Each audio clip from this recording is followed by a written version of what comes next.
ಆದ್ರೆ ಒತ್ತುವರಿ ಆಗಿರೋದನ್ನ ತೆರವು ಮಾಡುವಂತ ಕಡೆಗೆ second half of land week campaign ಅನ್ನ ನಾವಿನ್ನು ಆರಂಭ ಮಾಡಿಲ್ಲ. ಸೊ ಅದನ್ನು ಕೂಡ ಈಗ ಗುರುತಿಸ್ಬಿಟ್ಟು ಅಲ್ಲಿಗೆ ಬಿಡೋದ್ರಿಂದ ಏನು ಪ್ರಯೋಜನ ಆಗೋದಿಲ್ಲ. ಎಲ್ಲಿ ಒತ್ತುವರಿ ಆಗಿದೆ ಅದು ತೆರವು ಮಾಡುವಂತ ಕೆಲಸ ಕೈಗೆತ್ಕೊಳ್ಬೇಕು. ಅದನ್ನು ಇಷ್ಟು ದಿನ ಯಾಕೆ ಮಾಡಲಿಲ್ಲ ಅಂದ್ರೆ ಬೇರೆ ಕೆಲಸಗಳು ನಡೀತಾ ಇದೆ ಅನ್ನೋ ಕಾರಣಕ್ಕೆ ಅದನ್ನ ಕರೆಕ್ಷನ್ಸ್ ಇಲ್ಲಿವರೆಗೂ ಕೂಡ ಒಂದು ಅವ್ಯವಸ್ಥೆಯ ಆಗದಾಗಿತ್ತು.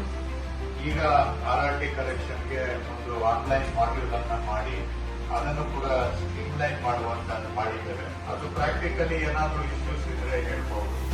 ಹಾಗೆ ಇವತ್ತು AJSK ಸರ್ವಿಸಸ್ ಅಲ್ಲಿ ಅದರಲ್ಲೂ ಕೂಡ ತುಂಬಾ ಜನಗಳಿಂದ ಅದು ಇದು ಅಂತ ಕಂಪ್ಲೇಂಟ್ ಬರ್ತದೆ. ಅಂದ್ರೆ ಕಂಪ್ಲೇಂಟ್ ಬರೋದು ಪರ್ಸೆಂಟೇಜ್ ವೈಸ್ ಬಹಳ ಕಡಿಮೆ. 40 ಲಕ್ಷದಲ್ಲಿ 10 ಲಕ್ಷ ಅಂತ ಹೇಳಿದ್ರೆ ಅದು small percentage, but number wise ಅದು ದೊಡ್ಡದು. ಸೊ ಅದನ್ನು ಕೂಡ ಈಗ ಇಂಪ್ರೂವ್ ಮಾಡುವುದು.